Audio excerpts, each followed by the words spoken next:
can't even believe that I'm filming this video right now. I'm fine. It's only like something I've prayed about and willed into existence and prepared for and thought about every day more than anything in the world. Like, I'm reconnecting with my sister after not seeing her for over a decade. But it's a chill thing. Hello, world, friends, family, former colleagues, whoever may be watching this, whoever's watching this, hello. I am making this video because I am finally going to go see my sister tomorrow. I'm going to meet my sister in person. And so I thought that I would kind of talk about that for a second. Who am I kidding? It's not gonna be a second. It's at least gonna be a couple minutes, even though I could literally talk about this and her and like my absence in her life, her absence in my life. I could talk about it for hours. But basically, I have a sister who is 10 years younger than me, and it's like I want to say her name, but I'm also feeling like, should I like protect her identity? Like, I don't even know. I don't want to like dox my own sister before I get to meet her, you know.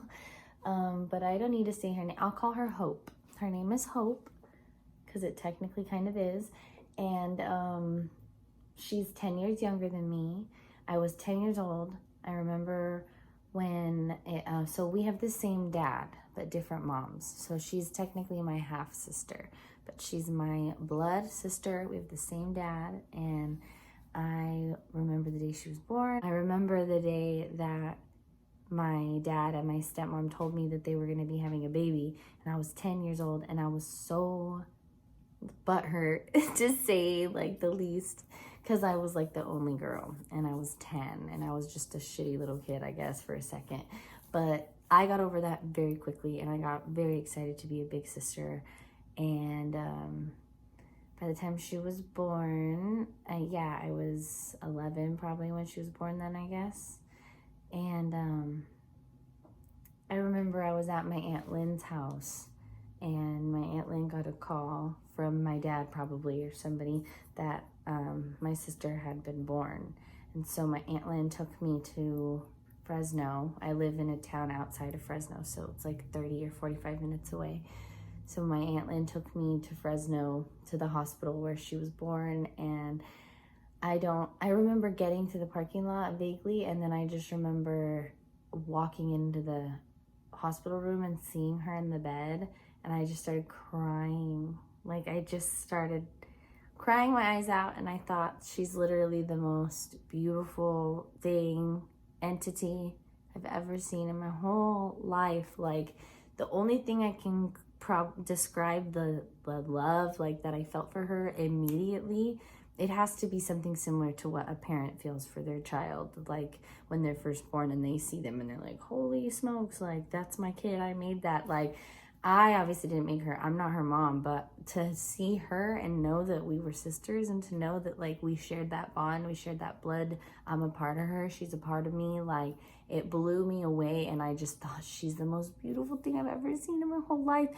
And I remember people made fun of me that day because they were like, she's a newborn baby, what do you mean she's beautiful? Like, she looks like, I don't know, people say newborn babies look like, I don't know, ugly or something, but she did not look ugly. She was beautiful, and it brought me to tears. And I remember she wouldn't poop. I'm sorry, Hope, I don't mean to put you on blast. Hopefully I'll meet her and then I could talk about her and like say her name and stuff. I just want to be careful because I don't know why. I just feel like I should protect her identity until she gives me permission to like speak about her in my YouTube videos. But yeah, I'm sorry, Hope. I don't mean to talk about how you couldn't poop when you were a baby, but I remember that. I remember we were in the master bedroom, me, my dad, and my stepmom, and they were like stressing because Hope wouldn't poop, and it had been like a week since she was born or something, or 2 weeks, or she didn't poop for a long time, and they were worried. And then she finally pooped, and we were all happy. And I remember I would change her diapers sometimes, I would rock her to sleep. Like, I remember I would rub the middle of her forehead right here, and that would always put her to sleep. And I think honestly, probably most babies, if you just like gently stroke right here at this very critical moment when they're like getting tired, you just right here, it's like a little, just, it's a snooze button on a baby, I swear. Well, for her it was. And I put her to sleep sometimes. And I just have very fond memories of her when she was little, us when we were little, except for the fact that like our dad is a psycho. And the reason my sister is not in my life is because my dad's not in my life. So to tell the story about my sister, I have to tell a story about my dad. So I plan to do maybe a separate video where I kind of dive deeper about the things with my dad. But to sum it up, like, my dad was in my life until I was 13 or so, 12, 13-ish, maybe 14. I don't even think I saw him at 14. If I did see my dad at 14, it was like once every other Sunday for like an hour. But I'm pretty sure it was like 13 when my dad stopped being in my life. And the reason he stopped being in my life was because he lost custody of me because he was an alcoholic, and he was also on prescription medication for like anxiety and PTSD and all this stuff. And he would take that medication and mix it with alcohol, so he would get crazy. And he never hit me, thank God, but he would like throw things and punch holes in walls, and he would drive drunk constantly. And there are many stories I will tell about my absent father. Like that, like I said, that'll be a whole nother video. But he lost custody of me. And when he lost custody of me, he pretty much lost custody of Asha too. And it happened shortly after, from what I know. And it's like I've tried to really keep tabs on her. But when I was 13 and she was 3, and I was 14 and she was 4. So when I was 15, she was 5, and my dad was out of my life. And my mom said that she would help facilitate a relationship with me and Hope.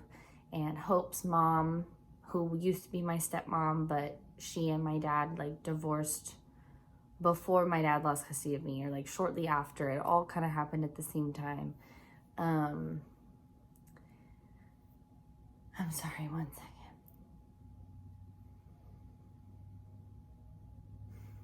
So I stopped seeing my dad when I was 13, and that meant that I stopped seeing Hope when I was 13. And then by the time I got to be like 15, my mom said she would facilitate a relationship. Her mom said she would facilitate a relationship, but neither of them did.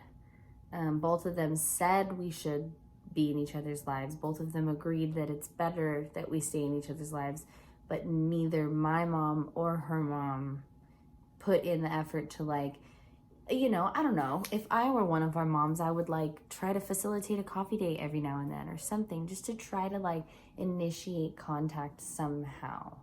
But so yeah, I stopped seeing my sister when my dad stopped being in my life.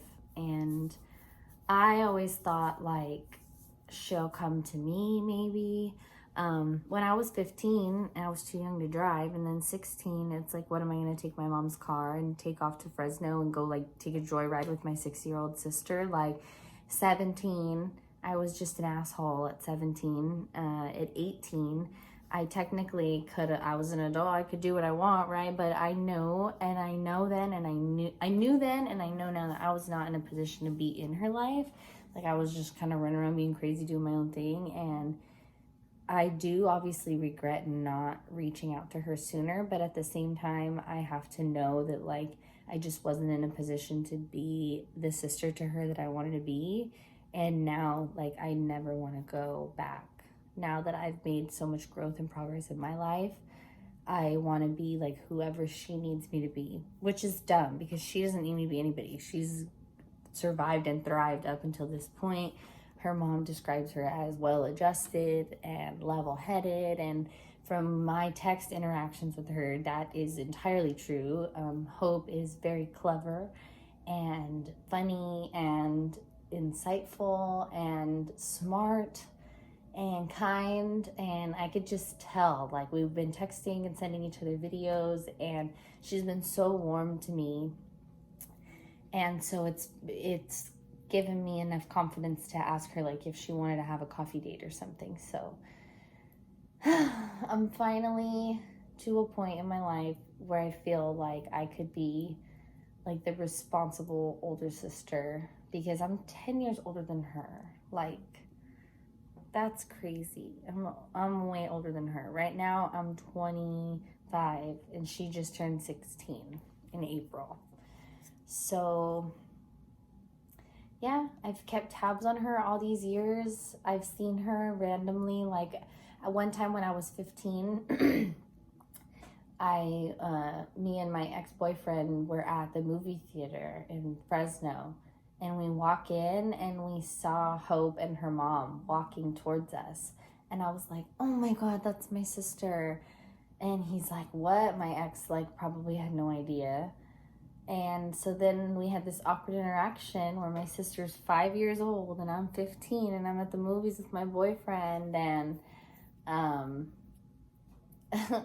yeah, it was kind of like, hi, oh, good to see you, okay, bye. Like, what were we gonna do, sit down and have a lengthy conversation? I mean, like I said, the age gap is one thing, and then also, like, her mom is her mom. Like, I want to respect her mom, whatever her mom wants to do with her and her life. Like, I'm just grateful to be even speaking to her, like, off of how horrible our dad was. That's why I thought for so many years, like, Hope and Hope's mom were like deliberately staying away from me, because maybe I am like too close to my dad, our dad, mine and Hope's dad. Even though I literally haven't talked to him since I was 13, I thought maybe that was a deterrent. So anyway, I just wanted to hop on for a second because I'm gonna go see her tomorrow and I'm really nervous, but I'll do another check-in, maybe like while I'm driving on my way there. I'll film for a couple minutes or something. I just, like I said, I just want to be whoever she needs me to be, but that's dumb for me to even think that, because she doesn't need me to be anything. Like, she's her own person. Like, she's a whole ass person already herself. I think she just needs me to be me, which is also nerve-wracking because who am I? I don't even know who I am. I think that she likes me. I like her. So I think she wouldn't want to meet me if she didn't like me. It's just dumb. I just want to be good enough. I have such an inferiority complex. It's ridiculous. But I'm excited to meet her, and it'll be a good visit. And yeah, I'll do another little check-in tomorrow just to get a vibe for how I'm feeling, because this is like a huge deal.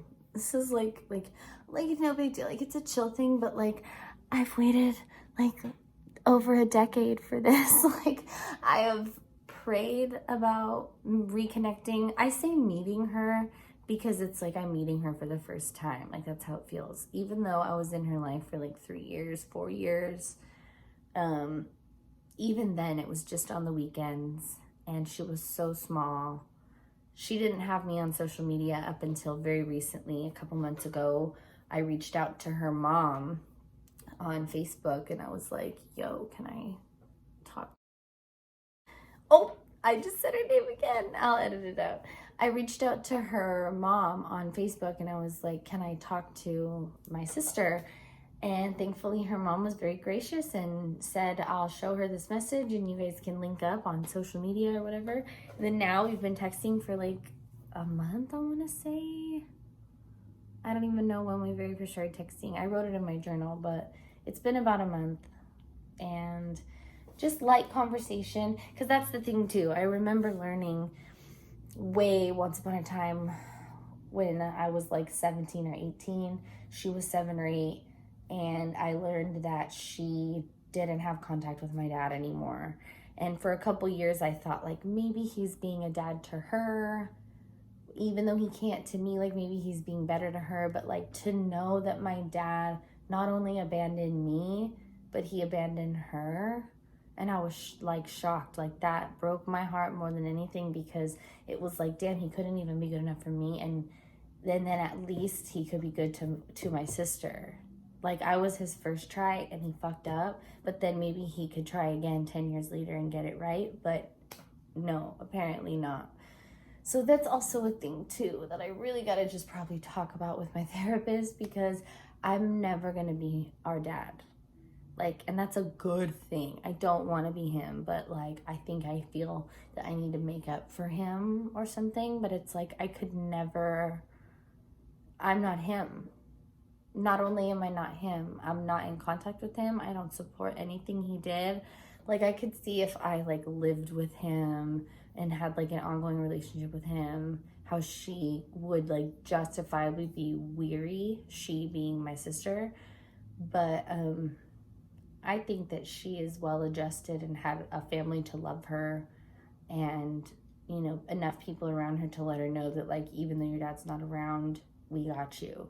And that's really all I ever wanted for her. That's really all I ever wanted for myself. And thankfully I had family and friends and stuff that have been there along the way. But for my sister, I think she has like a legit family. Like, I think she has her mom and her mom's siblings and her grandparents and everybody kind of just in this tight-knit thing. And I really just want that for her, because my dad's absence fucked me up. So I can imagine what it may have done to her. And someday I have to talk about our dad with her, but not tomorrow. Like tomorrow, I already called my mom earlier too, and I'm like, what do I say? What do I do? And my mom said, just let her take the lead. Like, just ask the questions and let her talk. And so that's what I'm gonna do. I'm gonna just tell me about your life. We're gonna go to Panera. So I guess I'm gonna eat a sandwich. Okay. What do I wear? Oh my God, now I'm nervous. What do I even wear? What do I look like to see my sister as an adult for the first time? Like, I'm reconnecting with my sister after not seeing her for over a decade. This feels not real. I can't even believe that I'm filming this video right now. I can't even believe that I'm gonna literally get in my car tomorrow and I'm gonna drive to Fresno and I'm gonna pick up my freaking sister. I'll check in tomorrow. Hello again. I'm cleaning out my car because my sister's gonna be in here, and I don't want her to think I'm a dirty person. I don't want her to think bad of me at all, but I have no control over what she thinks of me. So this is just ridiculous. The fact that I'm like dusting out my car, trying to act like that's gonna be a determining factor in whether or not she's like my friend or not. I really just want to be her friend. Like, that's a lie. What I want to do is buy her a freaking island. That's what I want to do. I'm like, right now I've never been ashamed to be poor, like, ever. But right now I'm feeling like, gosh, dang it. I just want to. That was part of the reason, I think, why I avoided making contact with her, because I'm like, well, what if she thinks like, oh, now I have somebody that I could ask, like, can I borrow $20? Like, not that she would do that, because it's not. I'm just saying, like, I want to be, for me, I've asked my mom for money. It's very rare, but over the last nearly 8 years, I want to say, that I've been on my own, I've only asked my mom for money a handful of times, maybe 3 times, 4 times, but it'll be like $20. Or I think one time I asked her to transfer some money into my checking account so I didn't overdraw, and she transferred like $50. So it's always a tiny amount, but I wish I could do that for my sister. But I can't. If I wait until I'm rich to make contact with my sister, shoot, I may never make contact with my sister. So, yeah. I said I just want to be her friend, but that was a lie. I want to be her, like, freaking rock star big sister. But I don't know how to do that. Step 1, don't have a dirty car. That's step 1 to being a badass older sister. But even if I did have a dirty car, I don't have control over what she thinks of me. I don't know why I think that me using like 10 Clorox wipes to clean the dust in my car is gonna make a difference. I just hope that I'm able to make a good impression in her life. I don't know if any of you watching ever go camping, but if you do go camping, there's this phrase called pack it in, pack it out.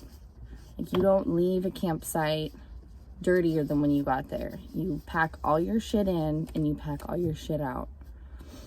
So I kind of try to look at life like that. Like, I don't want to leave a situation or an individual in a worse state than when I found them. I either want to leave no impression or a good impression. I don't want to leave a bad impression. Oh, I guess I'm gonna go take my car to a place to vacuum it because I don't know where an extension cord is, and even if I did, I'd have to pull my vacuum out here in the front. I'm in the front yard, obviously, because what do you think, my car's in my backyard? And I'll pay 50 cents or whatever to vacuum it out. I think I'm just stalling. I'm gonna leave in like an hour and a half to go see my sister.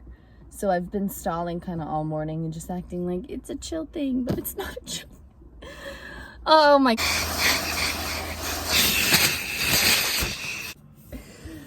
Oh my gosh. Okay, I'm like literally gonna leave in 4 minutes. I decided I'm gonna give my sister a plant. I was like trying to put tape on it, but I'm like, no, Allison, you don't have time, and this is cheesy and dumb, and just give her the plant. That'll be fine. Just get there. And I also was like getting increasingly nervous as it got closer to the time when I'm gonna leave, even though I'm like ready. I'm wearing this onesie outfit thing, which I think is like a little bit too fancy-ish, like too, like, what is she even wearing?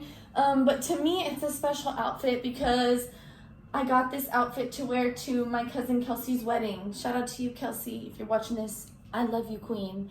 But yeah, so I wear it like occasionally for like special occasions, and this is like a monumental occasion. So I'm gonna think that this is gonna be my last check-in because I cannot handle filming while I'm driving. So I'm just gonna, this is my check-in now. I'm gonna go meet her and then I will check back in with you guys. But like, okay, the reason why I got excited right now and I'm like, okay again, and I'm like ready to go now is because every day when I get out of the shower, I'll put my lotion on if I feel like I need lotion. And I also will spray my perfumes, okay? They're like Dollar Tree level, like some cheap perfumes, okay? But the two smells are Love Spell, but like it's a knockoff Love Spell, but it smells like exactly the same, I swear to goodness. And then Dolce & Gabbana Light Blue, which is literally one that I got from the Dollar Tree. It's a knockoff of it. But I was spraying myself with it and I was thinking, oh my gosh, the reason why I use these smells, these specific smells, like to this day is because my sister's mom would use those smells.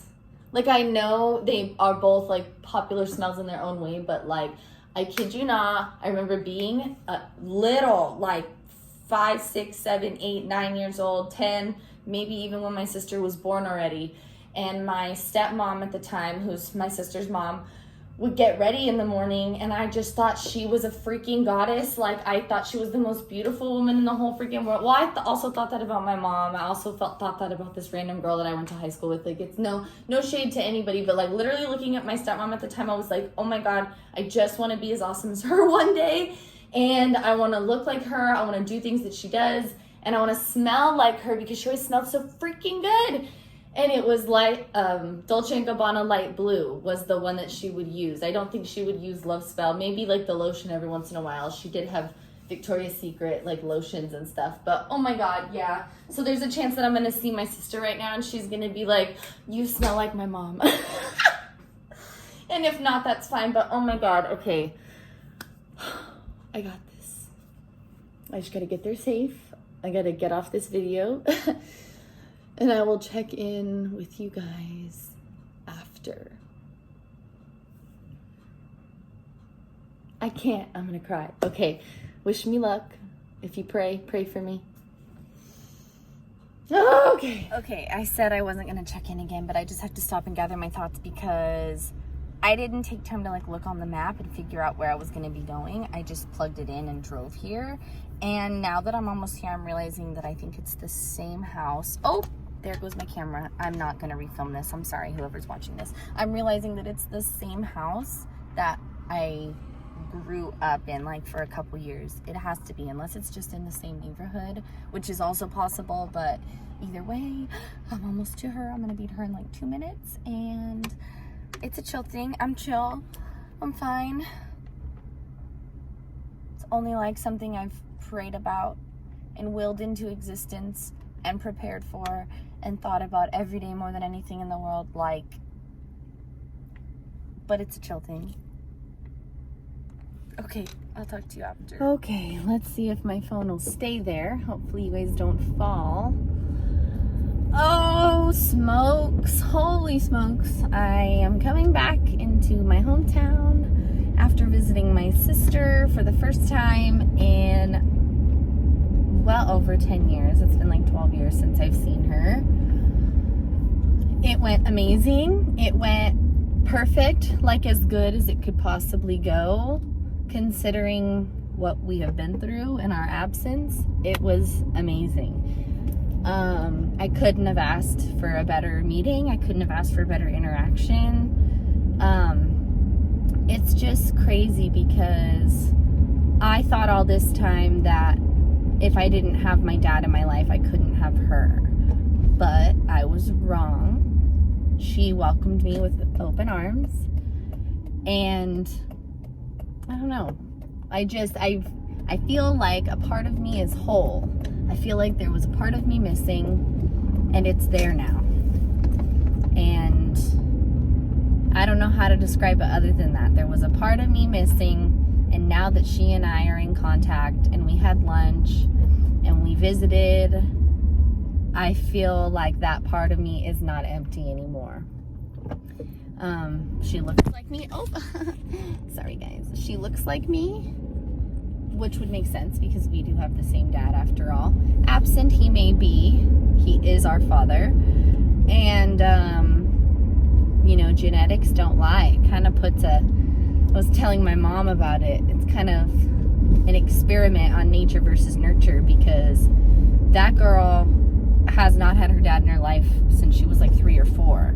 I haven't had him in my life since I was like 13 or 14. So for her and I to meet, re-meet as, you know, adults. She is only 16, but she's a freaking adult. She's a full-blown, I told her, you're a whole ass person. I knew it was gonna fall again, sorry guys. I said, you're a whole ass person. What do I do? You're a whole ass person. What am I supposed to do? So, yeah. We're very similar. We have similar mannerisms. We look similar. Even down to the outfit that I wore.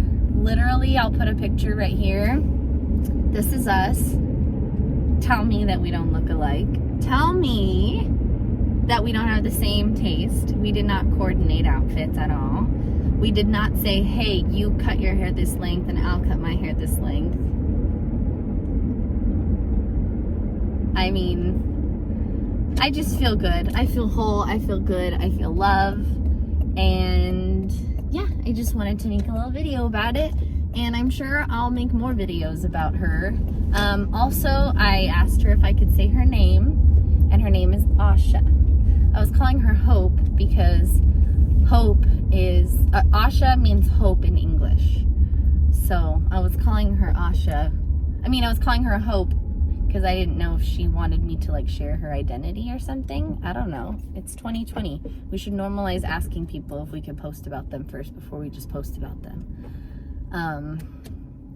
So yeah, I met her and I asked her, and she said, yeah, I could post about her. And so my name's Allison.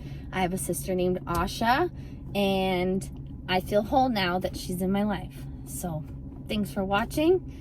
And yeah, I plan to make more videos about her, about my life without her, about my life, you know, now that she's in my life, and just about a million other things, you know. This has been like a monster in my closet. Like, everybody has their deep darkies. This has been one of my deep darkies, was my sister not being in my life. So I just feel like I could conquer the world. I just feel like $1 million, man. She's clever and smart. She's freaking brilliant. She's so strong. She's smarter than me. Like, I didn't expect to be smarter than her. That would make me an asshole. I just thought, I'm 25, she's 16. You know, maybe I'll be like the more mature one. She's mature. She's a rock star. She's so smart. She's brilliant. She's beautiful. I'm stunned. I'm stunned. I'm shook. I can't even... I'm like, oh, I don't even want to get out of my car right now because I feel like I'm just so in shock. Yeah, I'm gonna go. Much love, you guys, and thanks for watching. Okay, bye.